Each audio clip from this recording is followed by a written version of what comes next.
So hello and नमस्कार everyone, सुप्रभात आप सभी को। इस व्लॉग की शुरुआत हुई है सोमवार की सुबह से और मुझे आज बनाना था चोखा, जिसकी तैयारी में मैं लग गई हूँ क्योंकि चाय पानी हमारा हो चुका है। सासू माँ भी चाय पी रही है और बाबू को भी दूध पिला रही है। साथ के साथ मैंने बना दिया है चोखा चाय पीते पीते और अब लग जाऊंगी घर के काम में, क्योंकि गृहिणी हूँ ना, मतलब हाउसवाइफ, उसका काम तो कभी खत्म ही नहीं होता। अब ये सिर्फ मेरी समस्या नहीं है, ऐसा मत सोचना कि कितनी दुखियारी है बेचारी, हमेशा काम काम काम का रोना गाती रहती है। मैं तो रोना गा भी देती हूँ, आप तो वो भी नहीं कर पाते। रुकिए रुकिए, ताना नहीं दे रही हूँ, बहुत दुखी परिवार में नहीं हूँ, सबसे ज्यादा सुखी शायद मैं ही हूँ। पर मैं इसलिए कहती हूँ क्योंकि हाँ, हम लड़कियां हैं और हमेशा हमें काम करना पड़ता है। शायद ही मेरे जितना लकी कोई होगा कि इतने छोटे से परिवार में और इतनी ज़्यादा हेल्पफुल फैमिली में रह पाता होगा। सबकी फैमिली ऐसी नहीं होती और सब लोग इतने अच्छे भी नहीं होते हैं, पर मैं बहुत ज़्यादा लकी हूँ इस मामले में। परंतु काम तो काम ही है और बिना हाउस हेल्पर के रहना ये तो मेरा डिसीजन था और इसलिए मुझे तो हमेशा रोना गाना ही पड़ता है। अभी मैंने रूम की सफाई कर दी है और अब मैं लग गई हूँ कपड़ों को डालने में, क्योंकि मेरा नाश्ता तो लगभग रेडी है, बस रोटियां बनानी है। और बाबू को इस टाइम तक उसकी दादी संभाल रही है। बाबू को संभालना मतलब बहुत बड़ा काम, और वो तो उसकी दादी ही कर सकती हैं। मेरे पास मिनिमम वो 2 से 3 घंटे रहता है और उसके बाद जितने भी घंटे रहता है वो सिर्फ सोता ही है। और कुछ लोगों को आपने अपने आसपास देखा होगा, जिन लोगों के पास कोई काम नहीं होता तो वो अपने पैर पे खुद ही कुल्हाड़ी मार देते हैं, वैसे वाली मैं हूँ। 10 रुपए की यूटेंसिल्स मिल जाएंगी बाजार में जिनसे आप रंगोली बना सकते हो, पर नहीं, मुझे 10 रुपए वेस्ट नहीं करने। एक्चुअली में मुझसे बड़ा गधा कोई हो ही नहीं सकता। मुझे ना अपने आर्ट एंड क्राफ्ट दिखाने के बहुत शौक लगे रहते हैं, जिसका नतीजा ये क्राफ्ट आप देख रहे हो। तो कैसा लगा आपको बताइएगा, और इसका यूज क्या होने वाला है वो भी आप कमेंट करिएगा। वैसे ये सीक्रेट है।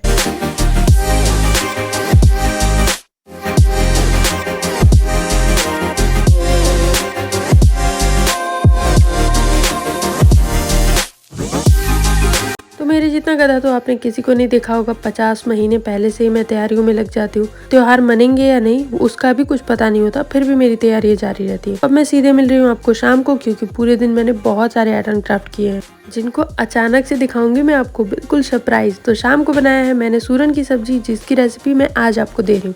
वैसे तो पहले भी दे रखी है, लेकिन ये वाली थोड़ी शॉर्टकट वाली है।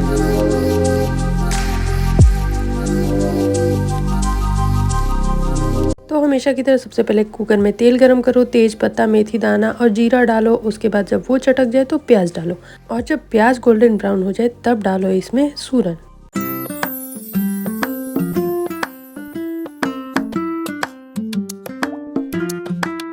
अब जब तक प्याज गोल्डन ब्राउन हो रहा है तब तक हम पीस लेते हैं मसाला, जिसमें हमें चाहिए 2-3 हरी मिर्च, साथ के साथ 10-12 कली लहसुन, और उसके साथ थोड़ा सा जीरा मिर्च और थोड़ा सा काली मिर्च, हल्दी 1 पिंच, और उसमें घर के पिसे हुए मसाले हैं तो डालो, नहीं है तो कोई बात नहीं। हम इसमें डालेंगे मीट मसाला थोड़ा सा, उससे सब्जी ना ये तेल अलग हो जाता है और सब्जी बहुत टेस्टी बनती है। ये बिल्कुल ऑप्शनल है, आपके पास है तभी डालिए, अदरवाइज कोई जरूरत नहीं है। और अब हम इसमें ऐड करेंगे थोड़ी सी खटाई, जो कि बिल्कुल जरूरी है और ये बिल्कुल भी ऑप्शनल नहीं है, ये कंपलसरी है इस मसाले के लिए, क्योंकि सूरन ना गला काटता है। और इस टाइम पे प्याज बिल्कुल गोल्डन ब्राउन हो गया है। अब हम इसमें ऐड करेंगे सूरन, साथ के साथ ऐड कर देंगे टमाटर। मैं ऐसा इसलिए कर रही हूँ क्योंकि आजकल जो मार्केट में सूरन मिल रहे हैं वो 1 सीटी में ही गल जाते हैं, और हमें इसमें सीटियाँ लगानी है और अच्छे से गलाना भी है। तो जब तक आप मसाला भुनोगे तब तक सूरन अच्छे से पक जाएगा, जिससे आपको सूरन को डीप फ्राई नहीं करना पड़ेगा और बहुत कम तेल में बहुत अच्छी सब्जी बनेगी। और अब हम इसे 5 मिनट ढक के पकाएंगे। उसके बाद ऐड कर देंगे मसाला।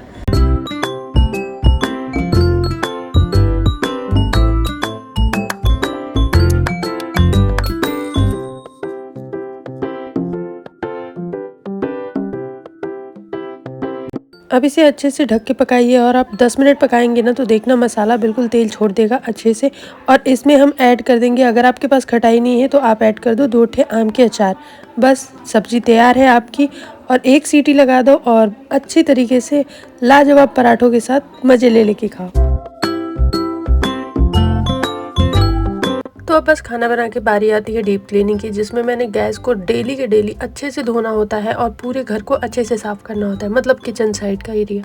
ऊपर से कुछ दिनों में आने वाला है पितृपक्ष, तो इसके लिए सफाइयाँ तो और ज़्यादा बढ़ जाएंगी। मेरी तो सफाई की आदत है, इसलिए मुझे बहुत ज़्यादा प्रॉब्लम नहीं होगी, क्योंकि घर ऑलरेडी साफ रहता है। पर पितृपक्ष में हर चीज़ को बहुत अच्छे से साफ करनी चाहिए, और खासकर रसोई के एरिया को। और एक बात आपको बहुत अच्छे से मैं याद दिला दूं कि पितृपक्ष में आपको अपने पितरों के लिए डेली के डेली खाना रखना चाहिए, और डेली के डेली दरवाजे पे सुबह उठ के बिना मुँह कुल्ला किए या फिर ब्रश किए ही सिर्फ 1 लोटा जल अपने दरवाजे पे जरूर छिड़कना चाहिए। अगर ये 2 चीजें आप डेली करते हो ना, तो समझ जाओ कि पितरों को खुश करने का इससे अच्छा मौका आपने कभी नहीं मिलने वाला।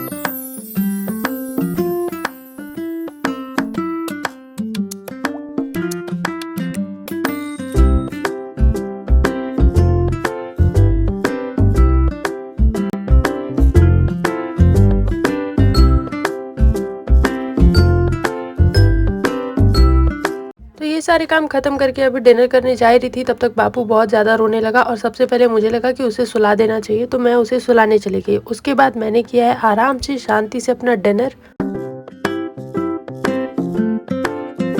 और आज बाबू के चाचा से मैंने उसके लिए मंगाया था ग्राइप वाटर, वो भी वुड बर्ड्स का, और साथ में मैंने मंगाया था दूध पाउडर वाला, जो उसका ख़त्म हो गया था। मैं कभी कभी उसे पाउडर वाला दूध देती हूँ क्योंकि इसमें सारे विटामिन और सारे मिनरल्स मिल जाते हैं। ये देख लीजिए आज की सबसे खास चीज़ बच्चों ने मेरे लिए बनाई है। ये बहुत खूबसूरत है और सबसे अच्छी बात कि इस पर मेरा चैनल और मेरे बच्चे का नाम भी लिखा हुआ है। मेरे बच्चे का घर का नाम विशु है और मेरे चैनल का नाम भी विशु व्लॉग है। ये मेरे और मेरे हस्बैंड के नाम को मिला के बनता है, मतलब बसंत और ऋषु, तो विशु। और आप लोग अपने बच्चे को जन्मघुट्टी और साथ के साथ वुडलैंड्स वाले ग्राइप वाटर पिलाते हो कि नहीं, एक बार ज़रूर मुझे कमेंट करिएगा, क्योंकि मेरे बच्चे के दांत आ रहे हैं और अब मैं उसे ये पिलाना शुरू कर रही हूँ।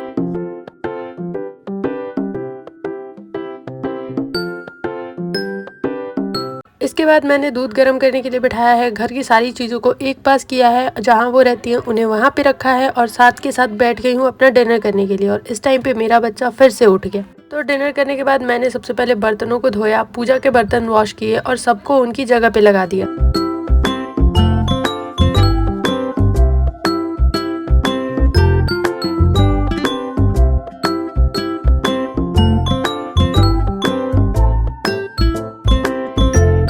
और फिर मैं वापस आई हूँ अपने रूम में और मैंने सोचा कि सबसे पहले मैं चेंज कर लेती हूँ और अपना स्किन केयर कर लेती हूँ। इतना कर ही रही थी तब तक कि बाबू फिर से उठ गया और मुझे उसे फिर से सुलाना पड़ा। बहुत तंग किया उसने, उसको थोड़ी सी सर्दी हुई है इसलिए वो बहुत ज़्यादा तंग कर रहा है मुझे। फिर एट लास्ट कहीं जाके मैं हुई हूँ तैयार रात को सोने के लिए। हाँ भाई, सोने के लिए भी तैयार होना पड़ता है, स्किन केयर करना पड़ता है और कपड़े चेंज करने पड़ते हैं। तो आजकल मैं ये पहन रही हूँ रात के टाइम पे और अपनी मैंने चूड़ियाँ भी चेंज कर ली हैं। तो चलिए मिलते हैं अगले व्लॉग में, तब तक के लिए stay tune guys, love you all.